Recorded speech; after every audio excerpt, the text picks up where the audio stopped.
Amén, gloria a Dios. Bueno, buenas noches, muchas bendiciones para todos. Me tocó la gran tarea.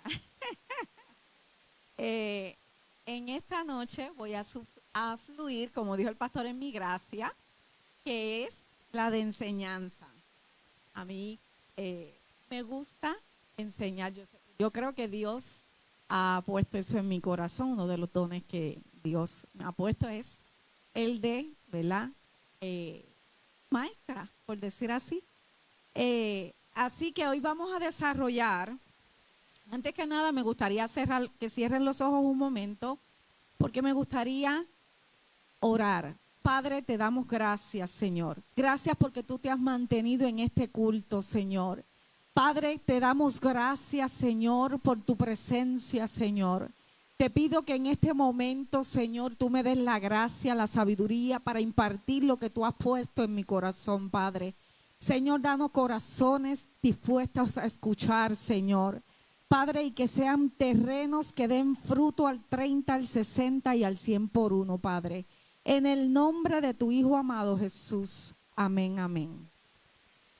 Ok, mientras yo me daba la tarea de buscar, ¿verdad?, el corazón de Dios, Dios puso en mi mente y en mi espíritu desarrollar el tema: el evangelio es poder de Dios, no religión.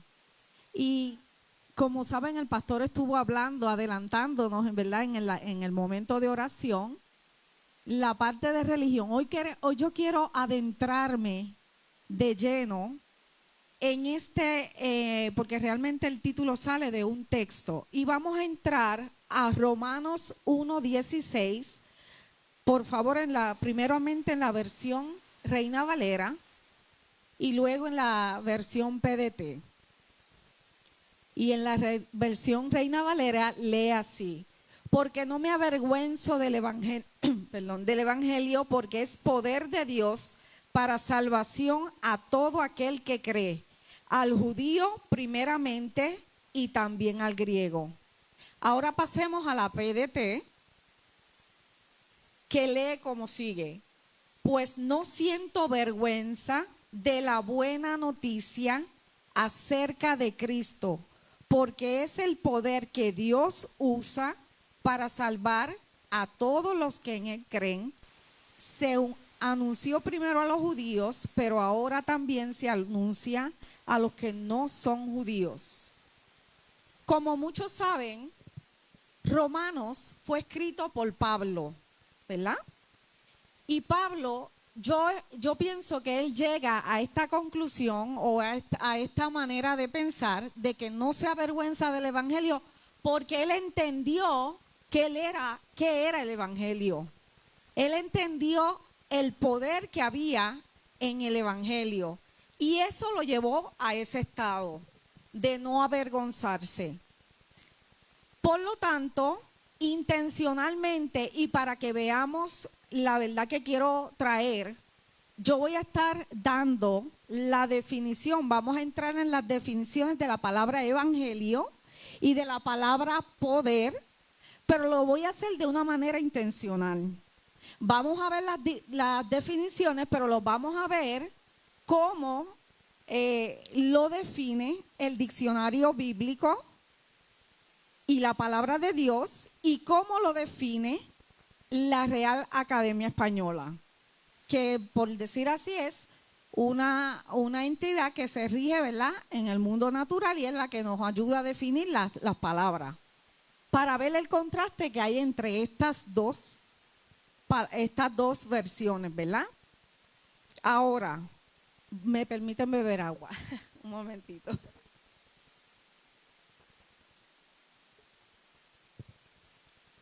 Como saben, muchos de nosotros hemos estudiado los jueves que al mundo que se refiere a la Biblia es el sistema, ¿verdad?, del mundo. Siempre va a estar en contradicción con la palabra, con Dios, ¿verdad? Porque no son enemigos. El sistema del mundo, como aprendimos, y Dios son enemigos, no se llevan, no hay unidad. Así que vamos, por favor, si me presentan la definición primero bíblica de la palabra evangelio. La palabra evangelio significa buenas nuevas, buen mensaje, anunciar buenas nuevas, noticia. Yo quiero que miremos bien fijamente. Buenas, ¿cuántas son? Muchas, ¿verdad? Buenas nuevas, buen mensaje, anunciar buenas nuevas y noticia. Ahora, vamos a la Real Academia Española. La definición de evangelio, yo escogí solamente una definición porque la Real Academia Española tiene varias definiciones, pero yo escogí esa que dice significa religión cristiana. Las otras que hace referencia a lo que es la vida de Cristo, los libros de la Biblia. De eso es lo que trata las otras definiciones. Ahora, religión cristiana. ¿Cuántos saben lo que quiere decir religión? A lo mejor es una palabra que es trillada entre nosotros, ¿verdad? Aún entre el sistema del mundo. El sistema del mundo clasifica nuestro andar en Cristo como una religión, ¿verdad? La religión cristiana. Pero yo quisiera hacer una pregunta en esta noche. ¿Dios nos mira como una religión cristiana? Esa es la pregunta que me gustaría que usted se hiciera y vamos a contestar en esta noche. Así que la palabra religión, automáticamente tengo que también definirla. Y la palabra, la palabra religión necesito definirla basado en la bíblica, que significa culto, observación ceremonial. Observación ceremonial y culto es que yo ejecuto, ¿verdad? Que yo hago algo para hacer como un acto ceremonial. Ahora, ¿hasta ahí están entendiendo? Ok, porque para mí es importante que entendamos en esta noche. La palabra religión, basado en la Real Academia Española, indica que es un conjunto de creencias o dogmas acerca de la divinidad, de sentimientos de veneración y temor hacia ella, de normas morales para la conducta individual, social y de prácticas rituales, principalmente de la oración y el sacrificio para darle culto. ¿Vio la diferencia tan grande? La religión, son creencias para ellos, es lo que tiene que ver con prácticas rituales, con normas morales, con sacrificio. O sea, si usted viene a ver, es completamente opuesto, ¿verdad? Pero lo interesante de todo esto aquí, que cuando yo estoy desarrollando este estudio, me doy a la tarea de buscar qué textos de la Biblia hablan de religión. Y me tuvo un dato bien curioso. Cuando voy a la Biblia, ¿sabe cuántos textos encontré solamente? 5. 5 textos nada más. ¿Y qué decía? En cada uno de los textos hacía referencia, por ejemplo, a su religión, cuando lo mencionaba, nuestra religión, la religión de la religión impuesta por uno mismo y la verdadera religión. Es interesante que la religión la hacemos nosotros, pero más aún, cuando dice la verdadera religión, vamos a Santiago 1:27. La verdadera religión consiste que Dios sí acepta, da a interpretar que en Santiago 1:27, la religión pura y sin contaminación que Dios sí acepta es esta: ayudar a los huérfanos y a las viudas en sus dificultades y no dejarse influenciar por la maldad del mundo.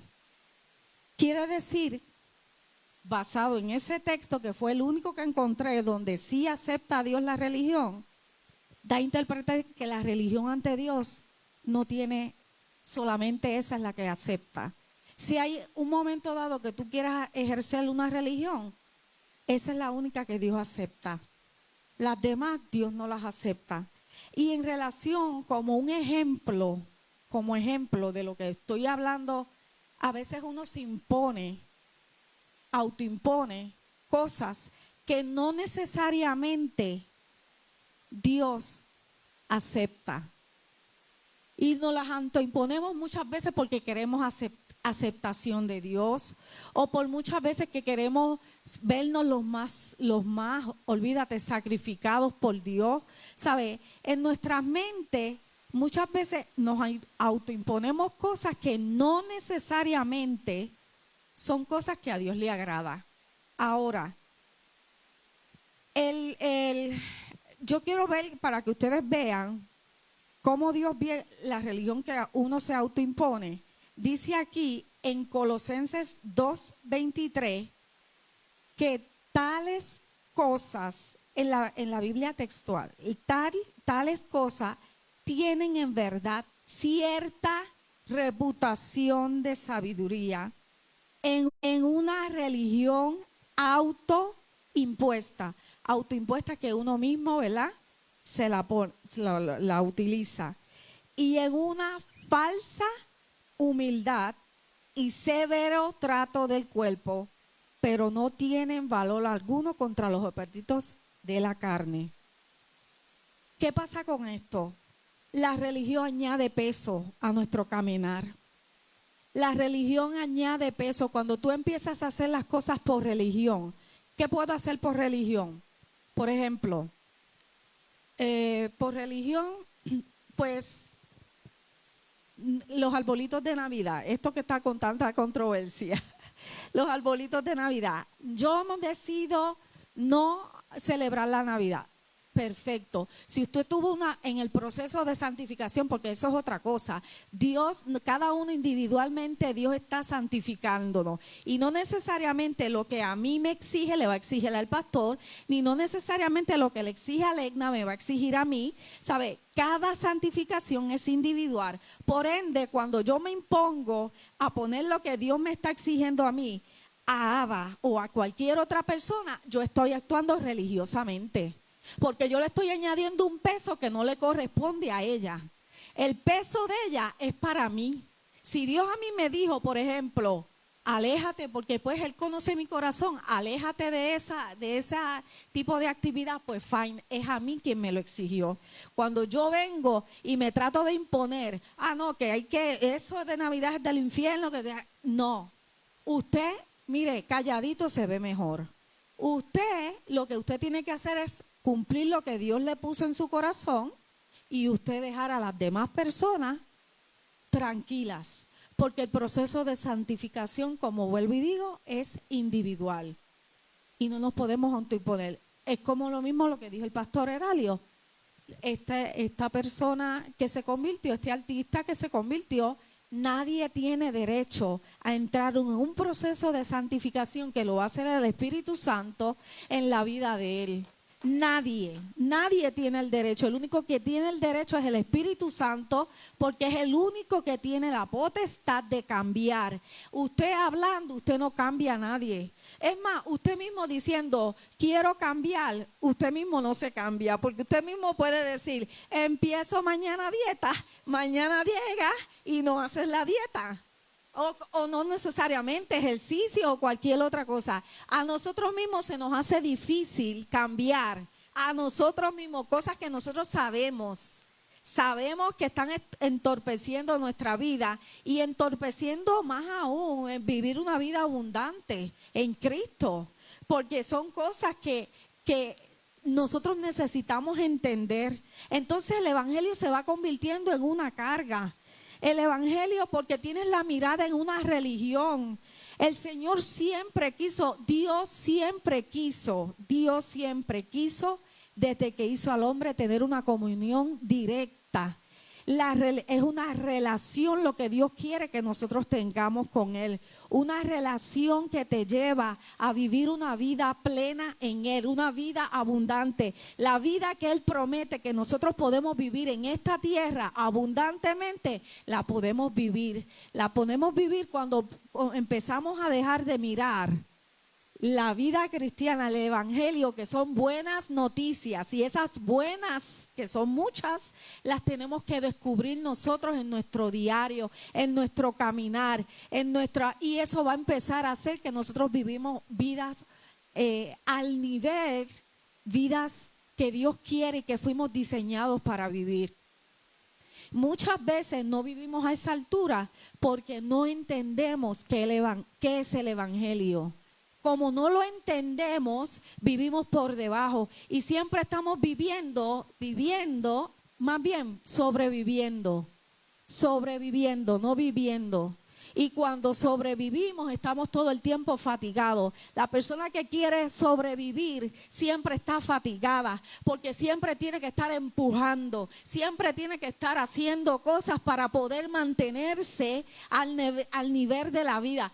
Va a haber momentos que vamos a tener, ¿verdad?, que hacer cosas para poder, pero no podemos vivir una vida cristiana sobreviviendo. Tenemos que vivir una vida, y para vivir una vida tenemos que entender lo que es el evangelio, que el evangelio son buenas nuevas, que el evangelio no es religión, que el evangelio son buenas noticias. ¿Cuáles son las buenas noticias? No solamente para salvación de nuestros pecados, son buenas noticias cuando estoy enfermo, son buenas noticias cuando necesito libertad en una área de mi vida, son buenas noticias cuando tengo necesidad financiera, son buenas noticias cuando tengo alguna dificultad, que tengo algún problema, cuando necesito sabiduría. Son buenas noticias, son buenas noticias. El evangelio son buenas noticias de salvación, son buenas noticias.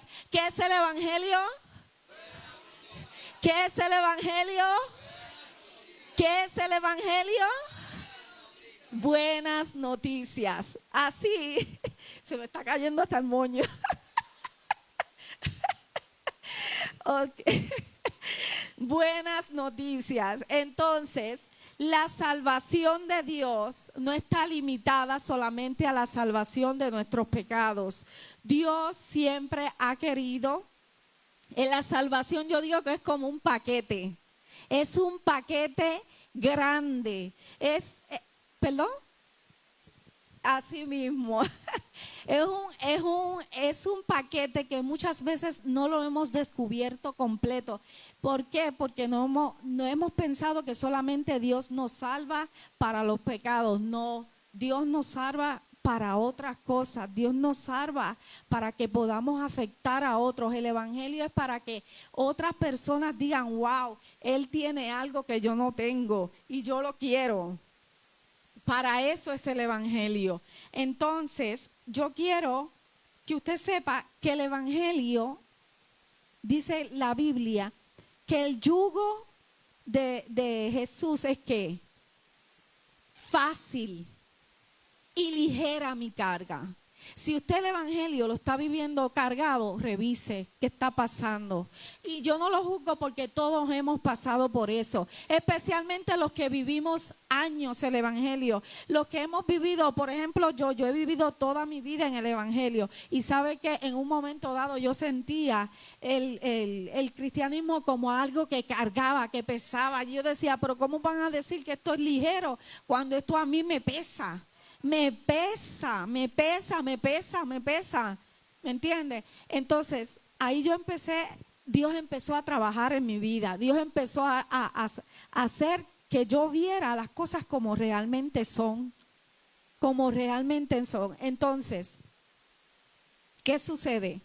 Cuando yo empiezo a ver mi relación con Dios como una relación Si hoy yo no me puedo comunicar con él en la oración, porque pues me levanté tarde, tuve que irme a trabajar, el día fue, porque no todos los días son iguales para todo el mundo, ¿verdad que no? Hay días que son más pesaditos que otros. Pues me levanté hoy, no pude orar, pues me fui corriendo, ¿no? Pero ¿sabe qué? Yo, si es una relación que está basada en amor, pues yo voy a decir, contra, yo necesito buscar un momento del día o un momento, ya sea hoy, mañana, para volver y hablar con él. No es lo mismo que yo diga, ay, Dios mío, me tengo que levantar a las 5 de la mañana a orar y tengo que hacer esto, lo otro. Y cuando tú vienes a ver, el periodo de oración se te va a volver pesado. No sé si me están entendiendo. Eso es lo que nosotros tenemos que entender. Vivimos tiempos difíciles, tiempos retantes, donde nosotros tenemos que tener la confianza de que como es una relación, pues yo voy a sacar un momento del día para yo hacerlo. ¿Me entiendes? Al igual que la palabra de Dios, yo la leo, la escudriño, no porque sea un ritual, sino porque simplemente me ayuda a entender el pensamiento de Dios, me ayuda a vivir una vida separada de Dios y me ayuda a ser más consciente y mantener mis ojos alerta, mis ojos espirituales en momentos tan difíciles como los que estamos viviendo. No es lo mismo estudiar algo por hacer un checkmark, como uno dice, que estudiar porque realmente quieres conocer la palabra o quieres ser libre en una área que necesitas ser libre. La palabra tiene el poder en sí mismo para llevarte a la libertad. Hay áreas de nuestra vida que van a ser libres inmediatamente, pero hay otras que van a tener que ser trabajadas por nosotros mismos a través del estudio, a través de la consagración con Dios, y Dios poco a poco va a ir haciendo que seamos libres. ¿Ok?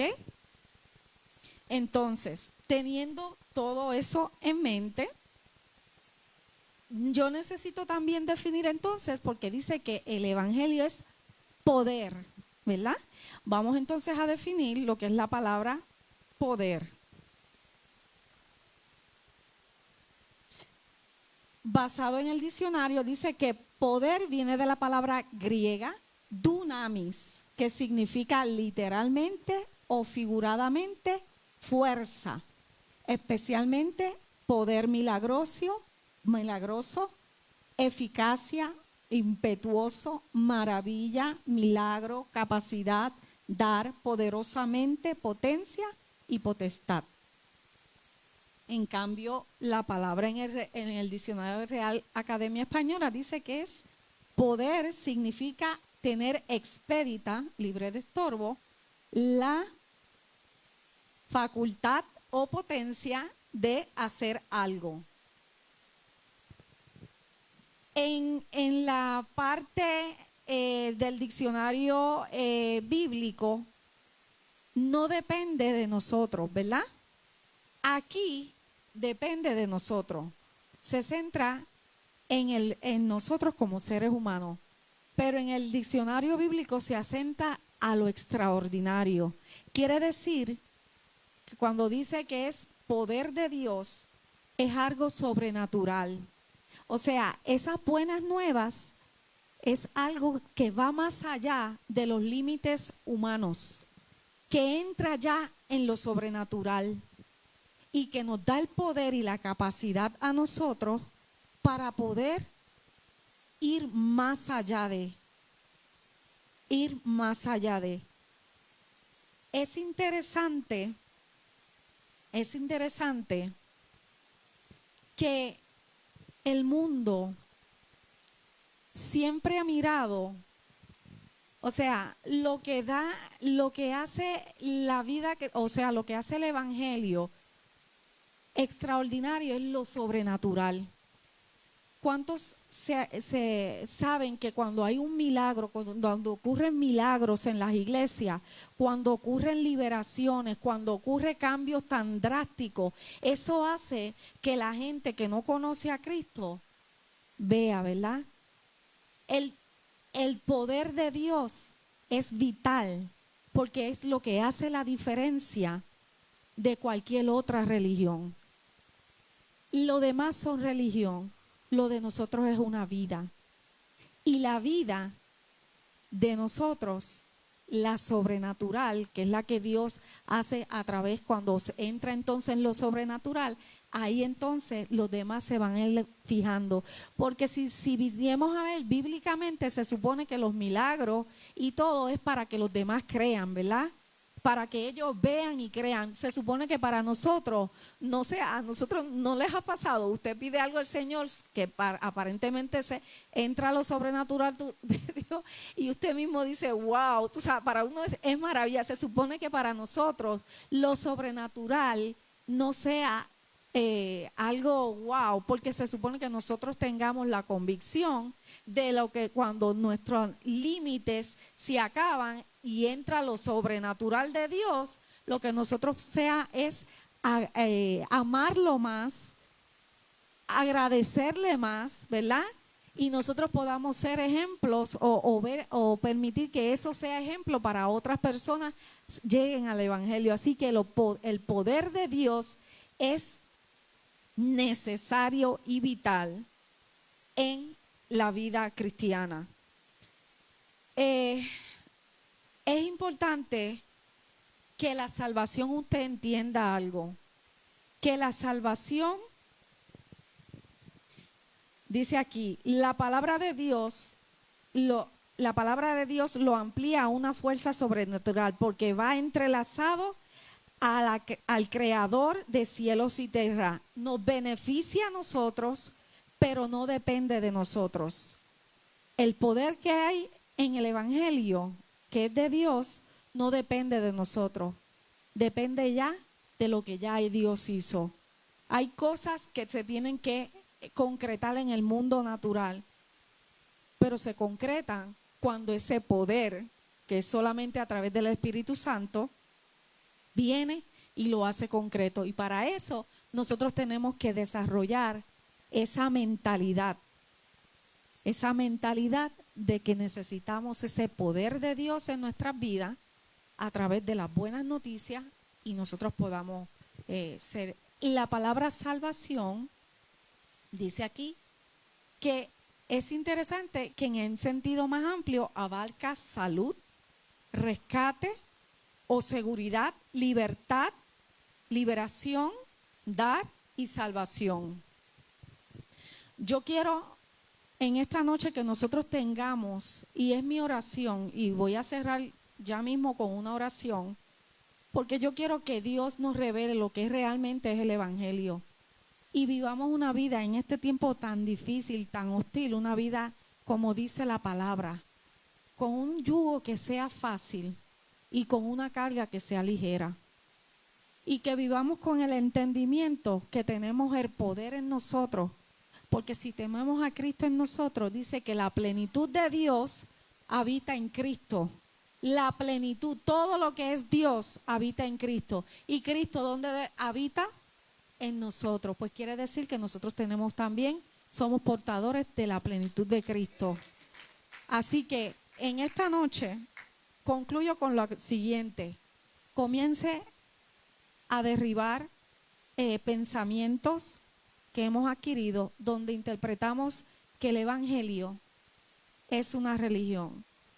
El Evangelio es religión para el mundo, pero para nosotros los cristianos, el Evangelio son buenas nuevas de poder, que es la facultad que yo tengo, porque lo tengo yo. Dios me ha dado en mí, porque Cristo mora en mí, el poder, la fuerza, la potencia, todo lo que yo necesito para poder caminar en esa libertad, en esa liberación, en todo lo que yo necesito para mi vida. Así que cuando el Evangelio dice que es poder de Dios, concluimos que las buenas noticias es esa fuerza, potencia, eficacia, ese milagro de Dios para el rescate o seguridad, la libertad, la liberación, la salud, el dar para todo aquel que cree, al judío primeramente y luego al no judío. Estas son mis palabras, esto es lo que el Señor ha puesto en esta noche. A mí me gustaría hacer antes de cerrar, una oración. Hacer una oración, me gustaría que nos pusiéramos de pies y el que esté en la casa o en donde quiera que esté y pueda cerrar sus ojos Y yo quiero que usted comience a decir la oración que yo voy a hacer. Padre, te damos gracias por las buenas nuevas de salvación. Permítenos entender, danos un corazón, unos oídos para entender, escuchar y ver lo que realmente es el Evangelio y vivir a la altura de lo que es Él. Ayúdanos, renunciamos a toda religión. Revela toda religión que hay en nuestras vidas para que podamos soltarla y vivir plenamente en ti la vida abundante que tú siempre has querido para nosotros. En el nombre de tu Hijo amado Jesús, te pedimos creyendo. Amén, amén. Dios les bendiga.